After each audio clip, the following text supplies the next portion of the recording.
Parfait comme Christ.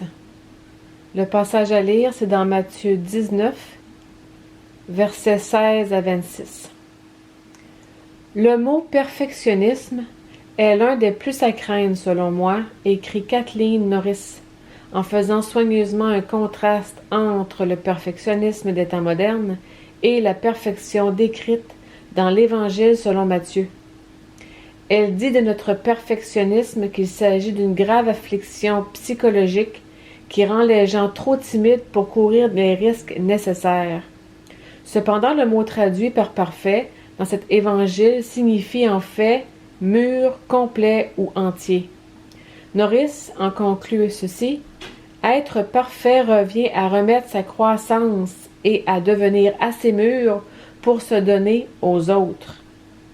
Cette compréhension de la perfection nous aide à bien saisir l'histoire profonde racontée dans Matthieu 19, où un homme demande à Jésus ce qu'il doit faire de bon pour avoir la vie éternelle. Jésus lui répond: « Observe les commandements. » Même s'il croit avoir obéi à tous, l'homme sait que quelque chose lui manque. Que me manque-t-il encore? Jésus lui indique alors que sa fortune endurcit son cœur et que, s'il aspire à être parfait, entier, prêt à donner aux autres et à recevoir d'eux dans le royaume de Dieu, il doit y renoncer.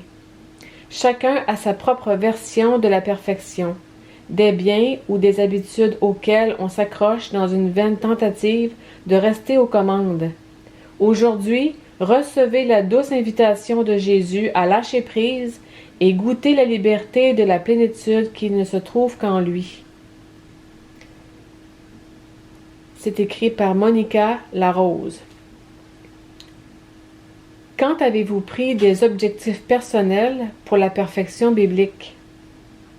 Dieu bienveillant, pardonne-moi de prendre si souvent mes ambitions d'amélioration personnelle pour ma croissance en toi.